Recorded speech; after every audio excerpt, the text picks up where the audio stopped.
My name is Alessandra Guerra. I am a co-founder of Nori and director of corporate development.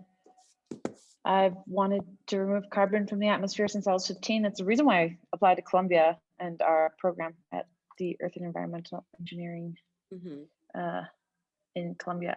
So it's been a while. So you mentioned that you were interested in dealing with carbon. So can you talk to me a little bit about what Mhm. Nori does? We're a marketplace that allows people to reverse their carbon emissions by paying someone else to remove carbon and store it from the atmosphere. So these are similar to carbon offsets, but if I get into the details a little bit, 95% of carbon offsets are paying someone to do less of a bad thing. Less than 5% of them are paying people to do a good thing, which is to remove carbon from the atmosphere. And we focus only on the carbon removal aspect. Gotcha. Okay. Um, can I ask why why you decided to start a company and not work for somebody else's? Um, yeah, it's a good question. I don't know. I was doing my PhD at UC California, Irvine. Um, and climate change is a real problem that has immediate needs. Hmm. And then I guess I discovered my inner entrepreneur when I took a class called Entrepreneurship for Scientists and Engineers. Okay. uh, it was very interesting, but I led a team to do like a software app, and it was supposed to originally be like a sustainability rating app, but the problem was at the time really hard to do, and there was a group at Stanford that tried to do it and failed, and then I was like, all right, let's just do something simple for this little competition we're in. And so we did like an events app for the campus. Hmm. But it was a great travel. And I realized, oh my God, I'm an entrepreneur, which made sense because my whole family's entrepreneurial. They're just like, we have small businesses. Hmm. Um, and so I don't know, for me, I guess to answer your question, for me, I discovered through that process the independence, the open-ended question. There's an allure of an open-ended question for a problem that has not yet been solved that I find very enticing. And I like to focus on those open-ended questions that the answers will lead to like something uh, more beneficial or just better for the environment in general. I Gotcha. like to be creative and resourceful, and I really don't like rules. So that's why I like entrepreneurship. See, this is why you're not an engineer anymore. This is, or at least not a design Mm-mm, engineer. mm-mm. Um, Okay. So if you could give advice to your 18-year-old self, knowing what you know now, what advice would you give? one more time, you cut out. Oh, sorry. If you could give advice to your 18-year-old self, what advice would you give? Uh, can I be explicit? Can I Go curse? for So I would say, it. I would say, don't give a fuck what anyone else thinks. Just do it. Be more confident in yourself. It's really strange. Like I think I was constantly doubting myself into my 30s, Hmm. and the moment I stopped was the moment everything got way, way better. It wasn't like it was horrible before, but it's almost like, I don't know, just being inhibited and like all of a sudden being free to like actually hit your potential. And Hmm. I'm still working on it, but like self-doubt in being a room full, like with my colleagues, I thought they were all so much smarter than me, and that they're like talking about all these things and design ideas for our marketplace, and I was thinking, oh, there's like a big gaping like obvious thing problem with that plan, but I just like believed so much more in their intelligence than in my own that I was like, it's obvious, they know it, that I never said anything. So it's a disservice to them, and it's a disservice to me Hmm. because they obviously didn't know about it because they weren't thinking about it. But I didn't have the confidence in my alternative perspective. I'm not saying, hey, I'm smarter than you or whatever. It's just that's why the diverse teams are important because people see things in different ways and they can spot problems and solutions in different ways. It's important. And I like undercut my importance by not acknowledging, at least acknowledge it. Like, hey, does everybody see this big hole? And they're like, no. I wouldn't even do that. I'd just be like, oh, I don't want to sound stupid. It's Mm, really bad. mm. Do you still feel like that Yeah. sometimes? No, no, no, no.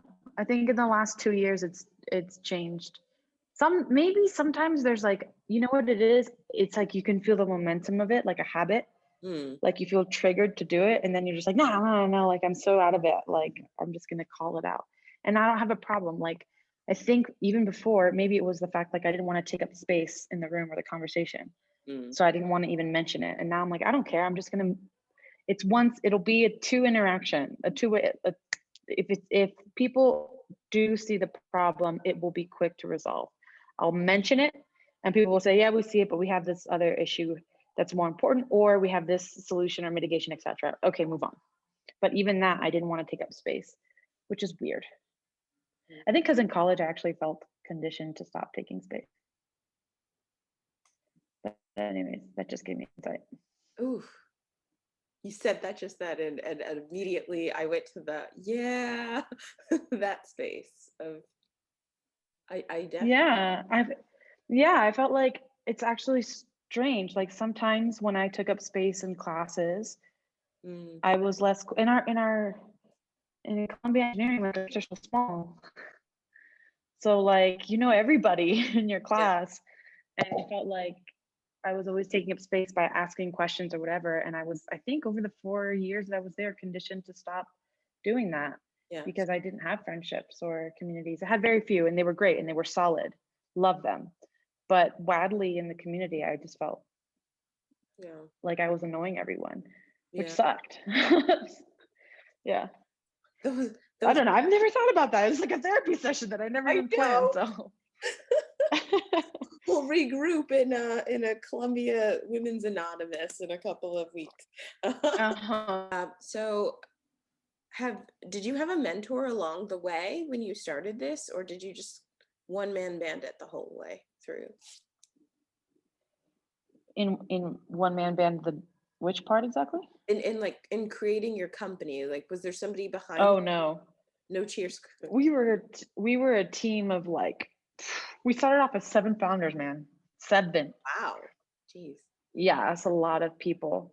Um well, it's a really difficult. We were trying to solve probably like 20 different problems with one new business model, and we like really started to fuse different solutions and ideas like crypto with carbon markets, with carbon removal, with agriculture and soil health, with like commoditizing. It's just crazy. So we had 7 founders across different disciplines: cryptocurrency, environmental, like myself.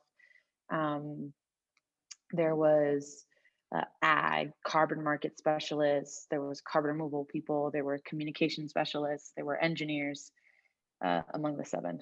Wow. And is everybody still part of the company? No, actually, a couple of founders have moved on. It's just normal because well, one of them had mental health issues, and he's still one of my best friends. But Hmm. uh, it's just normal that people, especially founders, like there's a nature to founding something, which is you start something and then once it kind of goes rolling, you move on.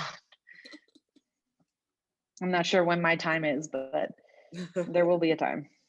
Got it. Okay. Are you mentoring someone else though, or would you be willing No, I'm to? not. I would be willing to, I think. Yeah. Yeah, Okay. I totally would. It's actually something I've been thinking about. I'm here in Cusco, Peru, Hmm. and I've been thinking about starting something here for entrepreneurs in Cusco, and South America in general. That's really cool. So, yeah. Any reason why they're in particular?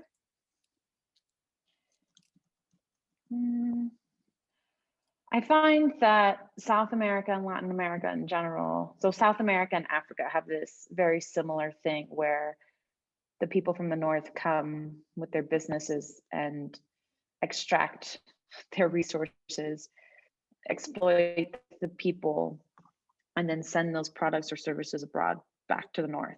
Hmm. And I don't mean that in a way of like painting people as bad people or malintentioned. It's just the way that things have evolved. And I think it's now a new time for us to take a look at that intentionally and say, that, what do we want to do? So, uh, with that context, to answer your question, I do want to help in a way that I can to change that and be part of the evolution of like, what does it look like when the people in the places we're extracting from have more say and more intelligence, or not intelligence, but resources, because we're all equally intelligent and have the same potential. We just might be underserved in resources or opportunities.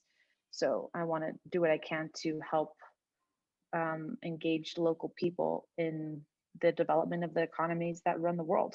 Like the Amazon is being completely depleted and is disappearing at a rapid rate that should be concern for literally everyone in the world. So yeah, I don't have the ideas, but I want to help share what I can and do what I can to um, make other women feel empowered enough, and men in Latin America, to come up with solutions that they know are best for their communities and countries.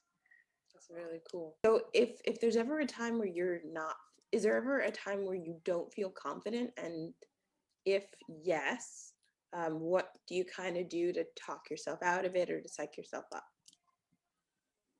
That's just a really tough question. Hmm. That's okay. We And can. it's giving me awareness. It's giving me an awareness that I probably should have some type of like process, like checklist of things to go through, or questions to ask myself when that happens. Hmm. I think more of it's now just like a habit of like when I feel uncomfortable or not confident, I just kind of remind myself that like there's no internal script, but it's like, okay, you have value, something like that, a feeling like that. And I kind of just grin and bear it and say something. Or sometimes I don't. Sometimes I'm still afraid and I don't say anything. Mm. I don't know. Tough question. Another one. Let's pick a different one. Um, so two questions that I wrote, and I'm questioning, but we'll see what happens. So, who do you want to be in 40 years, and where do you want to be in 40 years? Oh, damn. I saw that question. That was a tough one. Yeah. Who do I want to be? I want to be who I am now. I love who I am now. So just hopefully a little bit wiser. That'll happen naturally, so I don't have to force that. I think no one can really escape that. I would like to add some titles or labels to who I am, like lover, partner, wife, mother, grandmother. Maybe in 40 years, yeah. I could just have started adding grandmother in Yeah. 40 years to my titles. Yeah. If you raise your children correctly, they go to school. Yes. Yeah, right. Aunts. I don't know, relationship type of titles. Yeah. I don't know that I care so much what my title is at work. I know to all figure out like I like what I'm doing and things seem to have a natural flow. So I hope that I still am a person who flows really well and adapts well and continuously improves Mm. and just enjoys the present moment. Before I used to be super, super anxious or depressed because either I was thinking too much about the past, i.e. depression, or thinking too much about the future, i.e. anxiety. Hmm. And in the last year and a half, I've felt like I found a better balance of that. So That's good. I'd like to maintain that. Yeah. Okay. In 40 years, I want to be like, what the hell? It's been 40 years? Kind of thing. I'm still Yeah. 25. How has it been 40 years? Yeah. Yeah. What are you talking about? Exactly. My knee-jerk reaction to how old are you is still 18. So I understand where you're coming from. Yeah. I have to add. I have to add on my fingers. Like, wait a minute, that doesn't sound right. I know. It's weird. It's weird. Um, okay, so last question, and then I will let you go. What's the best piece of advice that you've received thus far in your career or in life, really? Okay. I was like, in my career, in life, Right? best thing that I have ever, okay, there might be another one, but the one that's coming up to mind Hmm. to this question immediately is chill out. It's all working out for you. And like believe in the abundance of the world. I Mm, think it's really a problem that when we think about when we think with a scarcity mindset, mm, it just gets people to freak out in really negative, unpositive ways. So if we all just chill out and have faith that it's all working out for us and that there's an abundance of wonderful things in this life for everyone, then we will find an abundance of things in this life for everyone. And we'll stop creating systems that don't reflect that and we'll start creating systems that do.